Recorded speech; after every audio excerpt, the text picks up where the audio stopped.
বাইরে ভাই আমরা বর্তমানে এমন একটা সোনার জগত আছি তা হওয়ার মতো নাই।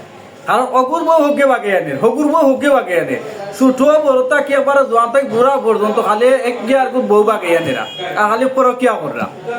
এই পরকিয়ার যন্ত্রণা আসলে আর সহ্য হয় না। তো আজকে একটা ফেসবুকে একটা ঘটনা দেখলাম একটু আগে, দুলাভাইয়ে হালার বউরে নিচে গিয়া বাগাইয়া, বনির জীবনটা শেষ, বিচারার বউগুতেও শেষ।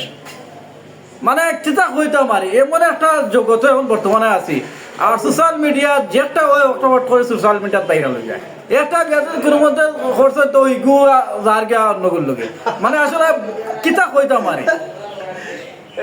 এমন একটা বিহুদের মাঝে আছি আরে আমরাও ফেসবুকে হামাইলো খালিও পরকিয়ার যন্ত্রণায় আর পালা লাগে না। কবে যে পরকিয়া বিষয়টা থাকি যাইব আর মুক্তি পাইব আসলে বুঝতাম পারি না। একটা দুটা সংসার না, হাজার হাজার সংসার কিন্তু এই পরকিয়ার লাগে ধ্বংস হয়। আমি জানি না কবে আল্লাহ তার হেদায়ত করবা। তো আপনারা জানাইবা এই পরকিয়া বেশি কিতা মাত্রা বাড়ি গেছে না কমছে। ধন্যবাদ সবাই রে।